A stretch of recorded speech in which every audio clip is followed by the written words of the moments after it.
with Tita Cora and Kapitana Sisa. Same, pero iba. We are number 106.7 Energy FM. Tangga, wag mong sabihin radyo. Sabihin mo, diba? Siyempre sa lahat pa rin po ng mga nakatutok sa atin, Metro and Mega Manila. Isang maganda umaga. Ako po si Kapitana Sisa. At ako naman yung Tita Cora. And we are still Baklita sa Woo!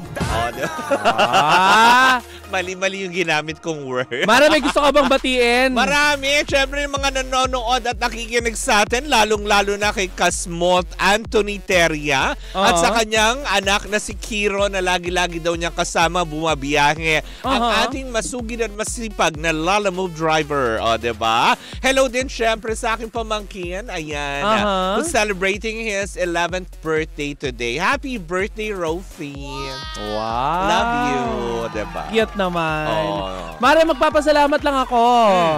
Ayan, pasalamatan ko lang ang Beauty Derm. Ayan, ang aking Beauty Derm family, Miss Rhea Tan. Ayan, ang aking RJC Dermaglow and Static family. Ayan, ang Sopisti Bro. Wow, yes. Wow. At syempre, si Kevin Tolentino. Diba? Del Rosario Tolentino. Correct. Daot na daot ng Lomorejo. Correct, diba? Oo nga pala. Ay, si Tita Alice Balatbat, hello po. Maraming salamat. Ng Lola Nenas, hello po sa inyong lahat dyan. At syempre, ang friends natin mula sa Hungry Pares, hello po sa inyong lahat dyan. Mara, bigyan na natin sila. Hi. Ng pambili ng ng merienda. Correct, eto na guys. Tutok na dahil eto na ang Pangga Bingo Plus Panalo! Sige! Diba? Atin ang kawkawin ang mahiwagang bola-bola. Yes. Yan, para tayo makabunot ng numero para sa araw na ito. Kung saan ang kailangan nyo lamang pong tandaan, titigan at pakinggang maigi. Pakinggan at titigan, diba? Mari, ilang buwan na lang lalaban na si Chelsea, no? Sa Miss Universe. Naman! Nakakaloka. Diba? Siyempre, diba? Lahat yan ang ating mga kaibigan mula sa Bingo Plus ay nag-aabang din kung may uwi ba niya ang corona. Yes, at napaka-successful, Mari, nang naging event sa Cebu. Correct, hindi ba? Pero eto na, magiging successful ka kaya kung matandaan mo ang numerong ito para sa programang Baklitas, ang numerong lumabas ay 34! Ang lucky number for the day para sa ating Pangga Bingo Plus Panalo sa programang Baklitas ay number 34! Wala kayo bang pwedeng gawin kung hindi tandaan, pakinggang maigi ang mga numerong aming sinasambit dahil mamaya sa programa ni Kuya Chico kung saan at kailan ka pwedeng tumawag, ayan, ay magpapaikot siya ng ruleta. Pag natapat sa programang Baklitas, kailangan mo lang masabi ang numerong 34! At sumayin nyo na naman mga Pangga ang ating Pangga Bingo Plus Panalo. Hatid pa rin sa atin ang Bingo Plus! Bingo sa saya plus sa panalo! Bye, Bing Bing! At syempre, bye, Bing Bing. Mamaya yan, ang tabayanan nyo po ang ating episode 3. Yes! Yan, sa ating Baklita sa podcast po yan sa Spotify. Mare ano lang muna natin yung mga ating mga Pangga na pasalamatan lang natin. Yung ating mga Pangga na tumutok sa ating episode 2 ng ating podcast. Ayan, maraming salamat po. At syempre, kahit pa rin po namin kayong lahat na i-click lang din po yung follow button doon sa Spotify. Diba? Libre lang po yan. Pwede nyo kami pakinggan dyan. At syempre, paalala din natin sa ating mga Pangga na kung makikinig kayo ng podcast namin, lalo na yung episode 2, patnubay ng magulang ay kailangan. Diba? Alam niyo naman ang mga akla. Diba kayong humihiling ng no filter? Alagaan nyo maigi ang mga anak nyo. True, at hindi ba? Kaya tanging patnubay ng magulang nga kailangan sa tuwing makikinig kayo ng Baklita sa podcast. Diba? Powered by Bingo Plus! Bingo sa saya plus sa panalo! Pero eto, Mare. Mukhang empowered ngayon ang nararamdaman, Mare. Nino yan? Dahil sa kabila, Mare, ng pagsampa ng kaukulang reklamo nitong aktor na si Sandro Mulak, sa pamunuan ng NBI laban sa mga sa NBI sila, Mare, nagsampa ng kaukulang reklamo. Nakakabuko. Kasama ang kanyang girlfriend. Oh. May video nga yun, Mare, naka-blur nga lang yung mukha nila. Talaga? Oo. Pero yun na, Mare. Oo. Ayon sa ating mga sa ating source, ayan ay nagkaso na nga or nagsampa na nga ng kaukulang reklamo itong si Sandro Mulak sa pamunuan ng NBI upang nang sa ganon ay mabigyan ng hustisya ang nangyaring panghaharas di umano sa kanya nung gabi ng gala night ng GMA. Gosh. Sa kabila nito, Mare, isang aktor, singer. Ayan, at syempre kinalulugod natin na mapanood siya ng live before sa GMA.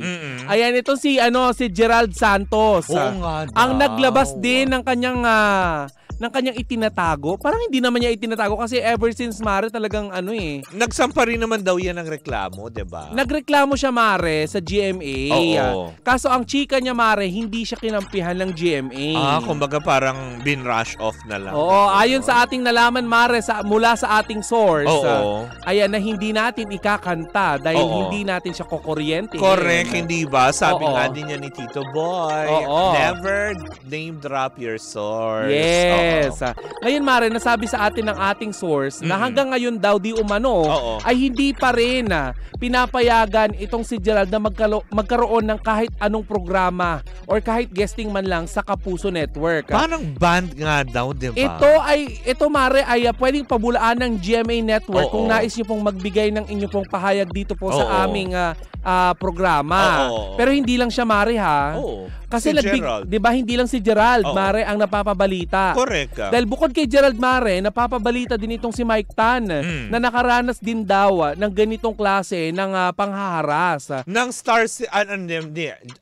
Starstruck. Di ba? Hindi man tahasang naamin or hayagang inamin nitong si Mike Tan na ganun din na nangyari sa kanya. Bali-balita, Mare, at trending ngayon sa application na X na siya din daw ay nakaranas ng ganito na pangharas. Alam mo, Mare, di ba nito nakaraan? Na-surprise ako dun kasi nakakasama ko pa yan dati. Ngayon, Mare, eto, di ba, na pag-uusapan natin nung nakaraan na kapag naglabas ng kaso or ng reklamo, naghain ng reklamo itong si Sandro, maaring marami pang maglutangan at eto na ngayon nangyayari. Correct, 'di ba? Parang nakakasad. 'Di ba nabanggit mo nung nakaraan na hindi mo naman kailanman naranasan or hindi ako naka-experience ng ganun. Pero, Mare, may mga tao pala talaga na naka-experience nito. Pero hindi lahat ng pag-amin, Mare, alam mo yan, dito sa Pilipinas, talamak ang victim blaming, di ba? Correct. Yung lagi kailangan may masisisi, ganyan. Ngayon, Mare, sa pag-amin at paglantad nitong si Gerald Santos, binabalik sa kanya ng ibang netizen. Uy, ngayon ka naglalabas ng ganyan mo dahil kasikatan ni Sandro Marco. Sandro Mulak. Hindi ka ba natawag sa Malacanang? Bakit? Hindi siya. Hindi na ipapatawag doon. Hindi ka magko-courtesy call. Hindi ka magla-live doon. Diba? Mag-online selling ako doon? Kasama si First Lady? Alam mo yun? Kulang na lang yung isang letra na kumpleto na. Mulak. Hirap. Pwede bang first name na lang? Sandy. Ano ni Sandro? Ay, si Sandro. Sandro Mulak nga. Kaya ano kayang palayaw niya? Sandro. Nickname? Sandro lang kaya? Sandro lang. Huwag na natin bigyan pa ng pakahulugan. Mamaya tayo naman ang matag. Kasi mamaya wala naman siyang pet name, diba? Baby, ganun. Baby boy. Baby, bakit ba? So yun na nga, Mare. Sa paglantad nitong si Gerald Santos, Mare, binalikan naman siya ng ibang mga basher na sinasabi na nakikiangkas lang daw ito sa kasikatan ngayon ng issue nitong si Sandro Mulak. Ang nakakaloka pa nito, Mare, kasunod ng kanyang pag-amin ay ang kanyang pag-upload ng kanyang pahayag sa kanyang YouTube channel. Kung saan ngayon, Mare, ay umaani naman ang kaliwat ka ng views. Diba? Pinipick up ng mga press. Diba? Ang nakakaloka lang, dun niya in-upload, hindi sa mga press. Siguro, kasi sa aspeto naman na yun, siguro hindi, alam mo yun, sa nakikita ko lang naman dito, hindi naman siguro sa pagsakay ng sa pagsakay para sa trend, diba? Siguro ginamit lang din nila itong pagkakataon, Mare, para muling, alam mo yun, kasi mayroon na siyang reklamo noon na feeling niya na baliwala. Pero although that was 10 years ago, kasi ayon sa kanyang manager na si Romel Ramilo, diba, 10 years na kasi buhat ng lisanin itong bata ang GMA7. So probably this is some sort of follow-up, pero parang 10 years too late ba? Ganon?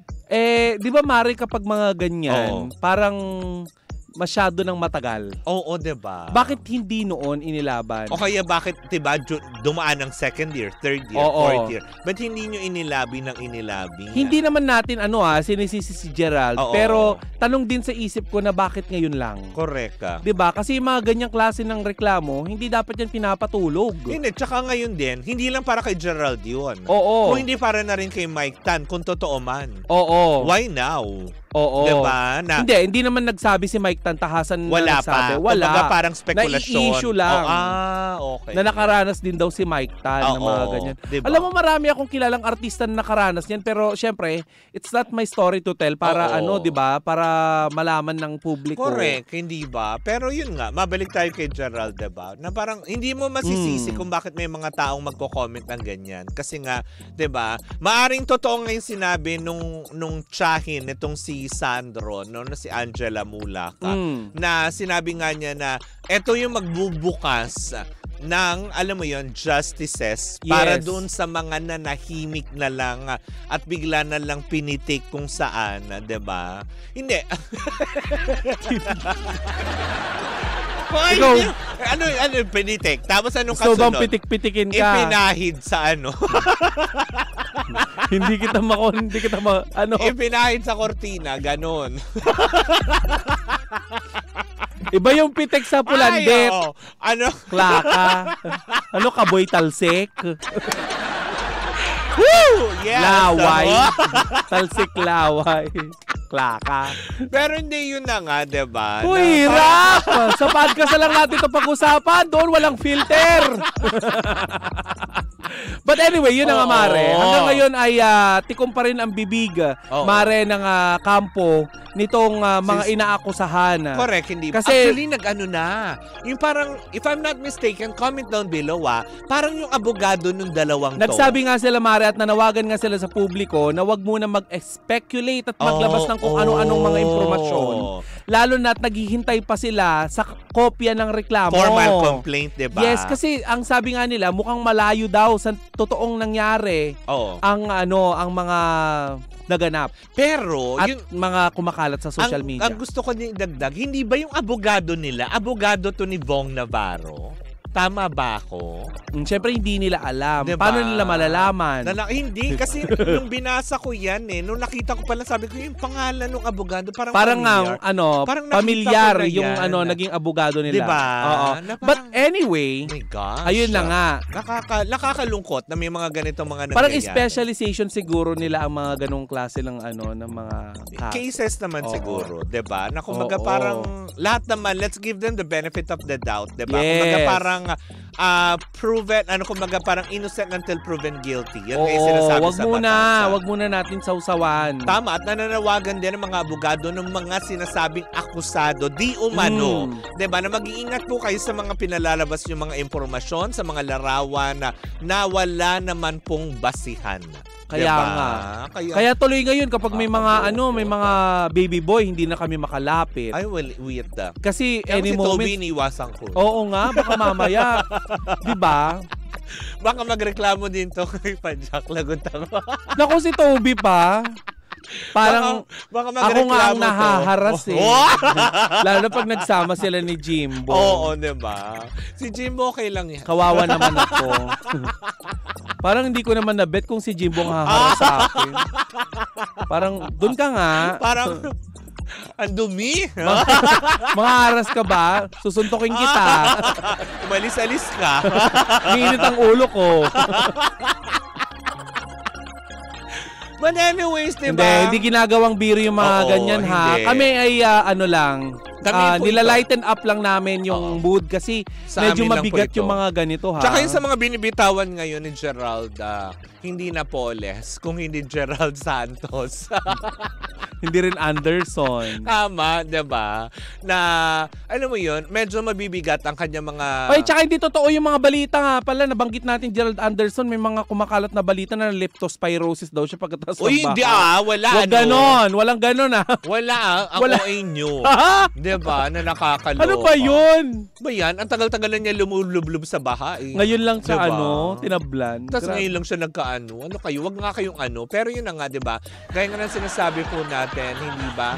Masyadong mabibigat din ang mga binibitawang salita ni Gerald Santos against dito sa kanyang dating network na kung saan nga naman ito ay pagbabasihan pa natin sa mga magiging salaysay o Tingin mo statement. papansinin ito ng GMA7? Kasi kung talagang sumasabay din ito sa current kaso nila, posible. Diba? Correct. Posibleng magbigay din pansinin, posibleng hindi rin. Pero mari, negosyo pa rin ng GMA7 eh. Diba? Kasiraan ito sa kanilang negosyo. Correct, Kung sakasakali. hindi So maaring, di ba, alam mo naman, kapag sinisiraan ng isang negosyo, di ba, babalikan mo ng kaso Tama. yung naninira sa negosyo Diba? mo. Na nakaka... Hindi naman sa binubuyo namin ng GMA7, Oo. pero di ba, that's the normal thing na ginagawa ng mga negosyante Uy, kapag sinisiraan ang kanilang mga hindi negosyo. natin mabubuyo yan, Mare. They have the best lawyers Yes. in their network. Kung gusto nilang At magkaso. meron silang buong legal team. Oo. Yung mga executives nga nila, abogado din lahat eh. Si Attorney Annette Gozon nga lang, diba? Si Attorney Felipe Gozon, yung mga chairman mismo ng ng GMA. So, paano? Ako yung yung lawyer ko, si Attorney Adrian Wong. Ako gusto ko lang dibatiin. Di Attorney na, Badong. Hello. Oh. Hindi ma-ex-deal. Oh. Ex-deal. Adrian. Hi. And hi kay Cici. Hi Cici. Yan. Uy. At yan ang kabuuan Ayan ng kabuangan ng mga aklang ito. Muli mo ako po si Kapitana Sisa. At ako naman po yung Tita Cora. At ito pa rin Ano? We are still yon. Ito pa rin. Bayan, dito pa talaga tayo sa ere nag-practice. Sige na nga, tapusin na natin. And we are still Same, pero iba. Tuloy-tuloy pa rin po ang ating tugtugan. Siyempre, po lamang yan Sa number 106.7 Energy FM. Panggawag mong sabihin radyo, sabihin mo ano? Eto na,